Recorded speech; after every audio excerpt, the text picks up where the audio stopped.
oui, avec toute sa bravoure, il est là, le président des journalistes sportifs africains. Il est avec nous ce matin encore. Alors le professeur, il n'est pas là, il est toujours Cameroun. à Yaoundé, Yaoundé. toujours au Cameroun. Hein. Simply Red, lui, il est à la pêche, je crois.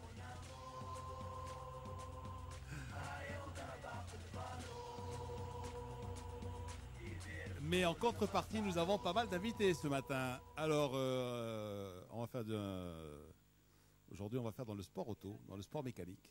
Alors, avec qui? Avec Yves Loubet. Bonjour Yves. Bonjour. Avec José Andréani.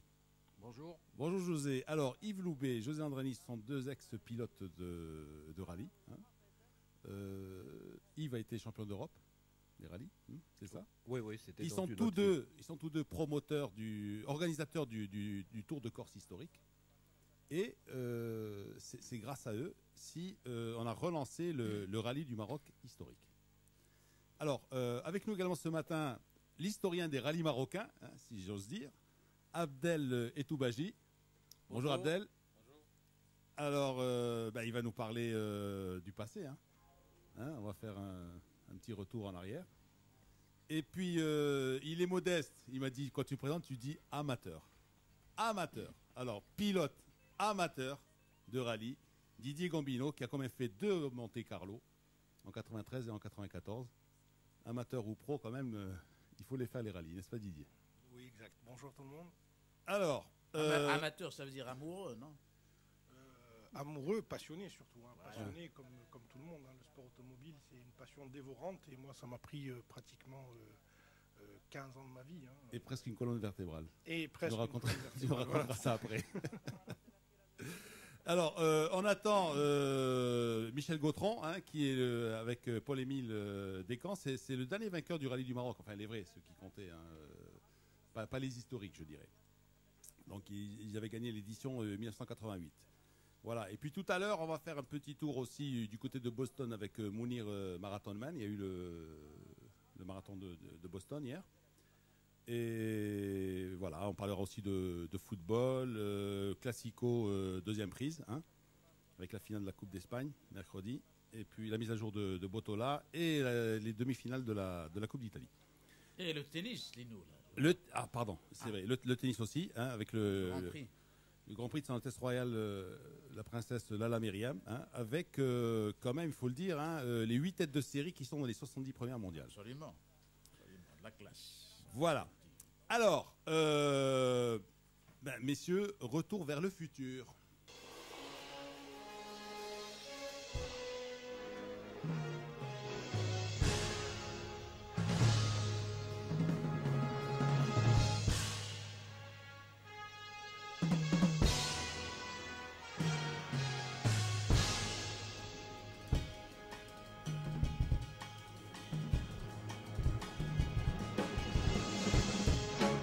Alors pour les cinéphiles, vous avez reconnu la colonne sonore de Retour vers le futur. Hein. Retour vers le futur, pourquoi? Parce que en fait, José, Yves, Abdel et les autres, hein, ils ont un peu une machine à remonter le temps. Hein. C'est-à-dire que voilà, grâce à eux, on va remonter le temps, hein, et on va redécouvrir le rallye du Maroc dans sa splendeur. Ce qu'était le rallye du Maroc. Alors, alors, il faut expliquer. D'abord, le rallye du Maroc, qui comptait pour le championnat du monde. La dernière édition, c'était en 77, c'est ça? Ou 76? Absolument. Abdel 76. Hein. Donc, depuis 76, évidemment, le rallye du Maroc ne figure plus au championnat du monde. Mais, laissez-moi vous dire, pour l'avoir couvert, hein, avec les amis, avec Ali Bouada en particulier, avec Belaïd, avec Kamal Lahlo, avec... on a rêvé. Voilà, ça nous faisait rêver. Hein, franchement, ça nous faisait rêver, ce rallye du Maroc. Et c'est dommage qu'en fait, un beau jour, ça s'est arrêté. Alors, d'abord, José et Yves, qu'est-ce que ça représentait pour vous, le rallye du Maroc? Pour moi, personnellement, ça représente beaucoup parce que c'était un des rallyes, lorsque j'étais gamin, que je suivais par-dessus tout. Et ça m'a laissé des souvenirs impérissables. Donc, j'étais évidemment dans ma Corse natale. Enfin, natale, non, puisque je suis né au Maroc, mais j'étais en Corse et je vivais au travers du Tour de Corse. Tu es né où À Meknès. À Meknès, tu es Meknessi, d'accord. Je suis Meknessi. Donc j'ai vécu, ce rallye du Maroc à travers je dirais, ma passion du rallye et notamment du fait qu'il était en championnat d'Europe à l'époque. Et avec le Tour de Corse, pour moi, c'était pratiquement mes 2 rallyes mythiques, quoi. Ouais. Yves? Et aujourd'hui, donc, il se retrouve à organiser ces 2 rallyes mythiques, quoi. Non, si on est parti dans cette énorme galère, c'est un peu à cause de José, parce que justement, il est né à Meknès et qu'un jour, sur un Tour de Corse historique, il me dit, tu vois, il y a quand même 2 grands rallyes du championnat du monde, on en organise un, ça se passe super bien. Maintenant, il faut absolument y aller au Maroc, quoi, voilà. Alors vous savez, quand vous êtes sur une organisation où tout se passe bien, où tout le monde a véritablement un rôle à jouer et tout, on s'est complètement embourgeoisé, on est tranquille, on est vraiment spécialiste de chacun dans sa propre, on va dire, identité. Et là, on est repartis tous à zéro. Et c'est vrai que lorsque j'ai commencé à travailler sur les archives, quand José m'a dit « Allez, il faut y aller », c'est comme ça que j'ai connu Abdel Ettoubachi, hein, parce qu'en remontant dans les archives, souvent on retombait sur le net sur des signatures Abdel Ettoubachi, des photos incroyables. Et là, en tout cas moi, je suis tombé un peu sous le charme du rallye du Maroc. Et c'est vrai que c'était de plus en plus prenant, mais quand j'ai mis les pieds ici, c'est devenu carrément envoûtant. Alors, Abdel Ettoubachi, d'où vous est venue cette passion pour l'automobile? Je pense que je suis né avec cette passion. J'ai toujours adoré les voitures. Donc voilà, depuis toujours. Et voilà, j'ai consacré plus de 30 ans de ma vie au sport automobile. Je suivais les courses, j'allais partout. Donc je ne ratais aucune course au Maroc.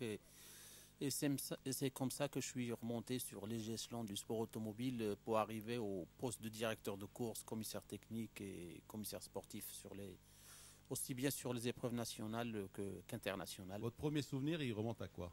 À quand? Mon premier souvenir, il remonte à 1980. C'était un peu vers le circuit de Casa-Oaziz, le circuit mythique de Casa-Oaziz. Le rond-point, là. Ouais. Voilà, le grand rond-point du côté d'Oaziz. Ouais.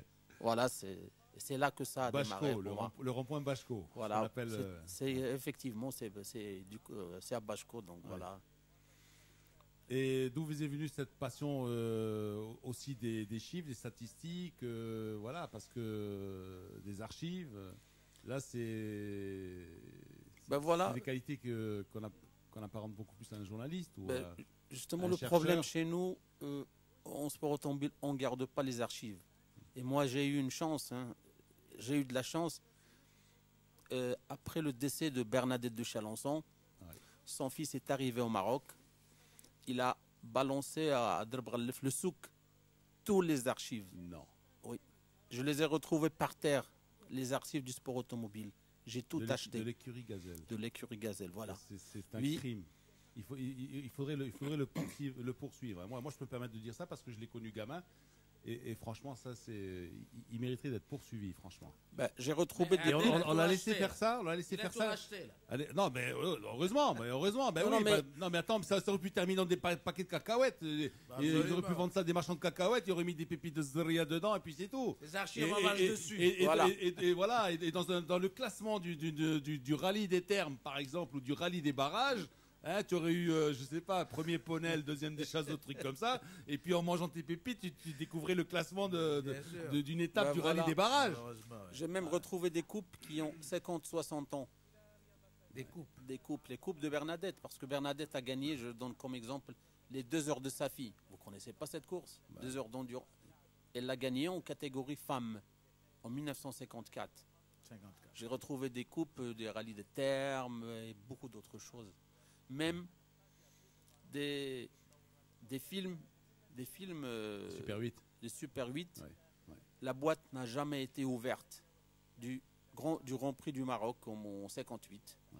Voilà. Ça a été filmé, ça doit être filmé par son fils.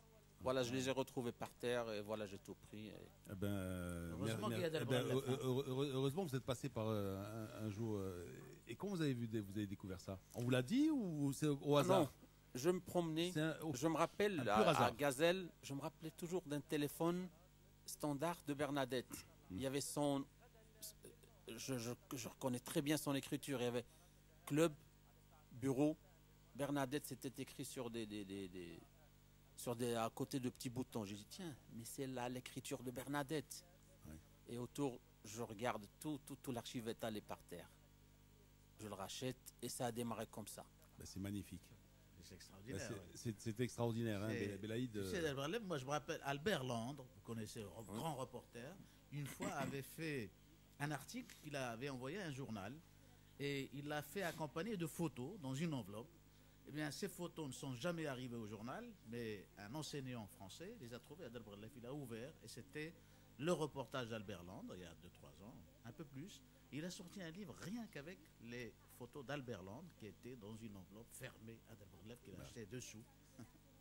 Eh oui. Mais Abdel, ce que vous dites en fait, c'est on le retrouve un petit peu dans toutes les disciplines sportives. Hein. Ouais, Les malheureusement. archives et tout ça. Ici, les dirigeants s'en vont. Soit ils gardent tout à la maison. Il n'y a pas de passation de pouvoir, il n'y a pas de passation d'archives ni rien. Hein. Ça, On jette les archives. c'est pas uniquement dans l'automobilisme. Hein. Pratiquement Mais aucune c'est quand même fédération curieux n'a qu'on ait pu d'archives. laisser faire ça. Hein. Parce que quand même, écurie Gazelle, bon d'accord, c'était Bernadette. Mais derrière Bernadette, il y avait quand même du monde. Hein. Eh oui. Ouais. C'est un patrimoine, c'est pas, Voilà. pas du n'importe quoi. C'est- Il est arrivé. 2 Heureusement, jours. heureusement que vous êtes passé donc Voilà. par hasard un jour au Debralev. Alors messieurs, retour vers le futur, on l'a dit, donc parce que le rallye du Maroc était particulier. Il était particulier ce rallye du Maroc qui comptait pour le championnat du monde. Hein. Donc, comme on disait, donc beaucoup de spéciales sur terre battue, des spéciales qui étaient harassantes, hein, qui étaient usantes. Hein. Et en fait, c'était pas les meilleures bagnoles qui s'imposaient finalement, hein, parce que bon, il y a des années où c'était, je sais pas, peut-être Fiat Abarth était champion du monde, et ils arrivaient ici, ils se ramassaient, hein, parce que c'est des voitures qui en fait ne résistaient pas aux pistes marocaines. Ce qui est sûr, c'était un rallye très typé marathon quand même. C'était difficile. C'était aller au bout du bout, quoi. Il y avait des spéciales qui faisaient 800 km. Ils avaient le temps dans la spéciale des fois de changer les amortisseurs, de travailler. Et une fois, Jean-Pierre Nicolas avait gagné une de ces spéciales-là en mettant, je sais pas, 20 heures au deuxième, quoi. C'était vraiment quelque chose d'incroyable. Et c'était un des rallyes. C'est pour ça qu'il est véritablement rentré dans la légende. Hein. C'est devenu un rallye mythique parce que c'était un rallye où il fallait vraiment se dépasser, quoi. Et en même temps, vous vous rendez compte pour les constructeurs l'impact que pouvait avoir une victoire au Maroc, parce que justement, pourquoi Citroën, pourquoi Renault, pourquoi Peugeot ont voulu gagner ici, et ils ont gagné les trois. Vous vous rendez compte, Alpine, Renault, avec une berlinette Alpine qui est un tout petit produit, une toute petite voiture, mais qui justement était très très très légère et qui encaissait probablement les chocs mieux que les autres.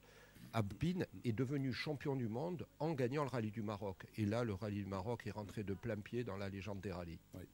Et c'était à une époque aussi où le rallye du Kenya commençait déjà à flancher un petit peu. Hein. Oui, mais le rallye du Et Kenya, donc, le Safari Rally, le Safari bon, Rally, il y a tout ce qui va autour, parce qu'il y a toute une magie qui s'opère. Vous êtes au milieu des éléphants, des girafes, des lions. C'est magnifique. Hein, le Kenya, c'est quelque chose de fabuleux. Et ce rallye-là était vraiment un rallye terrible. Mais le Maroc était un peu un compromis entre le Kenya, c'est-à-dire aller au bout de soi physiquement, et le rallye européen où il fallait aller beaucoup plus vite que ce qu'on pouvait aller au Kenya. C'est-à-dire que le Kenya était déjà un rallye qui commençait à ressembler au rallye raid, vous voyez. Tandis que le Maroc, c'était aller au bout physiquement, mais avec la vitesse des rallyes européens. C'est pour ça que les constructeurs ne se sont jamais trompés et ils voulaient absolument cette victoire ici. Alors là, on a vu le pourquoi. Hein. Pourquoi donc vous relancez le rallye du Maroc, hein, l'édition historique du rallye du Maroc. Tout à l'heure, on va voir le comment, avec qui vous le faites. Hein. Donc c'est tout de suite après les conseils pour les achats. Retour de Mars Attack, Lino Baco. Avec camarade président Belaïd Boumid, avec Yves Loubet, avec José Andréani, avec Abdel Etouaji et avec Didier Gambino. Alors, on a dit pourquoi. Hein. Maintenant, c'est le comment. Alors, avec qui? Avec une écurie de Rabat. Hein. Donc, vous relancez ce rallye du Maroc historique. Pourquoi le Grand Maghreb? Pourquoi le Grand Maghreb? Pour nous,